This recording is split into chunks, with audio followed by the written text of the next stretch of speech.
জীবন সবাইকে সবকিছু দেয় না, এটাই জীবনের সবচেয়ে বড় তেতো সত্য কথা। জীবন কাউকে সাফল্য দেয় তো শান্তি কেড়ে নেয়, কাউকে ভালোবাসা দেয় তো সময় কেড়ে নেয়। আবার কারো কাছে অফুরন্ত সময় থাকার পরেও জীবনে এক বিন্দু ভালোবাসা নেই। কেউ কেউ তো আছে জীবনে কোনো কিছু না পেয়েও মুচকি হাসি দিয়ে তৃপ্তির ঢেকুর তোলে।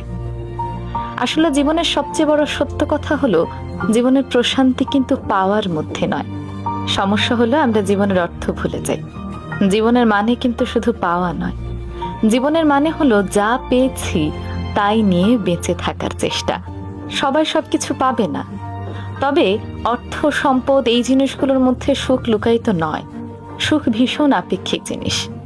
অনেকে আছে দেখবেন লক্ষ কোটি টাকার সম্পদ নিয়েও মানসিক অশান্তিতে ভোগেন।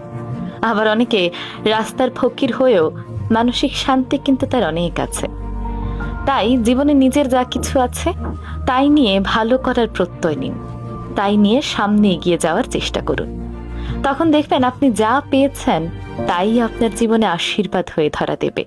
আর যদি সুখে থাকতে না পারেন, তাহলে আপনার জীবনে লক্ষ কোটি টাকার সম্পদ থাকলেও আপনি সুখে থাকতে পারবেন না। সুখ আসলে ভীষণ আপেক্ষিক জিনিস, সুখে থাকতে জানতে হয়।